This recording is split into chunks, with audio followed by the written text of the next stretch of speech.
Bonsoir à tous et bienvenue à Perspective. La coopération internationale pour le développement et la solidarité est en réunion aujourd'hui et demain à Rome sous un thème, les personnes et la planète d'abord, l'impératif à changer de route. 17 organisations catholiques et le Conseil pontifical Justice et Paix sont unis sous l'encyclique du pape François. Ils croient que les paroles du pape peuvent influencer les décisions politiques futures. Mais la CIDSE regroupe aussi des personnes de milieux et de contextes différents, entre autres une Canadienne, écrivaine et féministe, Naomi Klein. Celle-ci a affirmé être bouleversée par l'encyclique du Saint-Père. Elle explique, avec la date aussi, le pape François est devenu la voix des zones oubliées, disait-elle, un mégaphone pour les régions et les nations qui se noient et qui brûlent parce que nous les avons considérées insignifiantes. Le président du Conseil pontifical Justice et Paix, le cardinal Peter Turkson, s'est aussi exprimé en revenant sur la question du pape lancée à tous. Quel monde laissons-nous à nos enfants? La conférence de la CIDSE s'inscrit dans une série de rencontres qui auront lieu cette année à l'échelle internationale, dont la conférence des parties ou la COP 21 pour un accord climatique mondial à Paris en décembre prochain. Dans quelques mois, les évêques se retrouveront à nouveau pour le synode ordinaire sur la famille.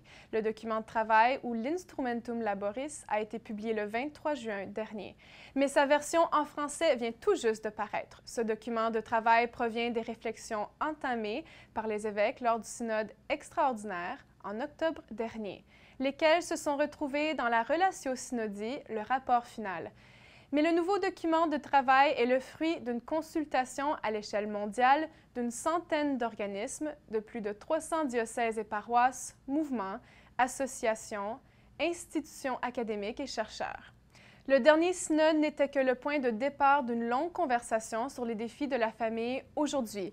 Monseigneur Bruno Fayet, évêque auxiliaire de Reims, a réagi au document au micro de Radio Vatican.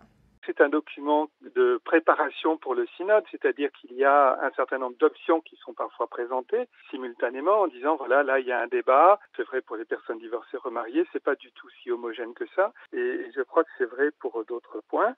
Sinon, dans l'ensemble, il est assez homogène dans les positions qu'il présente.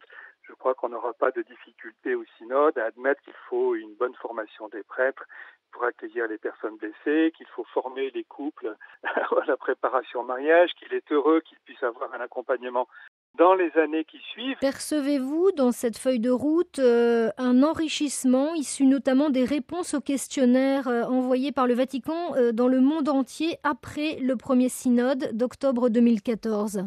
Oui, un certain nombre de citations bibliques reviennent, ça bien sûr, mais du point de vue des situations humaines, je crois que ce qui a été enrichi, c'est ce qui vient des régions qui ne sont pas occidentales. Je pense par exemple aux situations de polygamie, au mariage arrangé, aux violences que subissent les femmes, à l'exploitation sexuelle ou des femmes ou des enfants, toutes choses qui ont été peu évoquées, je crois, dans le premier document qui préparait au synode extraordinaire. Cette fois-ci, on les voit beaucoup plus entendues. Le pape François fera son 9e voyage apostolique, cette fois-ci en Amérique latine, à compter de dimanche prochain. Il repartira le 13 juillet pour Rome. Ciel et Lumière vous emmènera une couverture de son voyage en Amérique latine. Vous pouvez consulter l'horaire sur notre site web à cielsetlumière.tv.org. Le numéro de juillet-septembre de la revue Signe présente une conférence du père Thomas Rosica, fondateur et directeur général de Télévision Ciel et Lumière, intitulée « Évangélisé par les médias » et un article sur l'attitude du pape François envers les politiciens. On y découvre également que le travail en vue d'introduire la cause de béatification de Jeanne Lebert, première recluse laïque du Canada français, est commencé. Signe comporte aussi une petite méditation pour chaque jour à partir des textes liturgiques.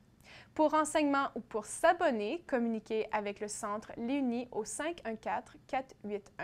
514-481-2781 ou par courriel à l'adresse suivante infosigne@leonie.org.